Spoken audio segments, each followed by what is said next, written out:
បងប្អូននេះគឺជាវីដេអូទី2នេះបងប្អូនណែហើយអំបិលម្ទេសយើងដល់កម្រិតហើយឥឡូវតែយើងឥឡូវយកជ្រុញដាក់សិនហើយទៅហើយយកកូនចានយកលុកហើយបងប្អូនឲ្យមើលតាយើងឥឡូវយើងដកជ្រុញសិនតាយើងដករ៉ែហើយឥឡូវរសជាតិអីខ្ញុំបានបន្ថែមគ្រប់អស់ហើយនេះជំនឿឆ្ងាញ់បងប្អូនតាឥឡូវយើងកោត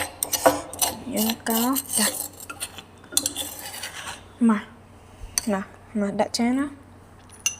អូយតំណងណាឈប់កុំអានហើយណាចានឲ្យហៅចានឃើញសោះមកឥឡូវកែវជំនួសមកអូបងប្អូនតំណងអូតំណងអត់តំណងអត់អូយ៉ាងតំណងហ្មងណាអ្នកดูហើយ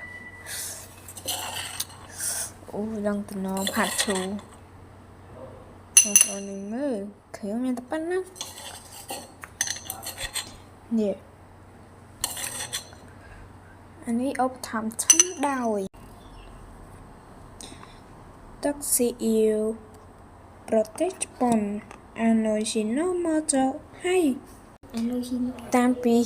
អីមកឥឡូវយើងហើយនេះអំបិលយើងហ្នឹងនឹងឆ្ងាញ់មែនទេឥឡូវយើងទៅយកស្វាយទាំងអស់គ្នាតាយើង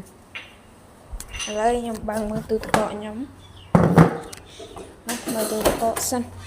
យើងមានស្វាយទាំងអស់ទេ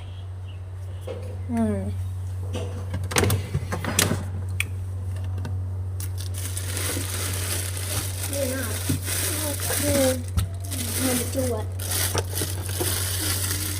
ngon chị quá luôn đi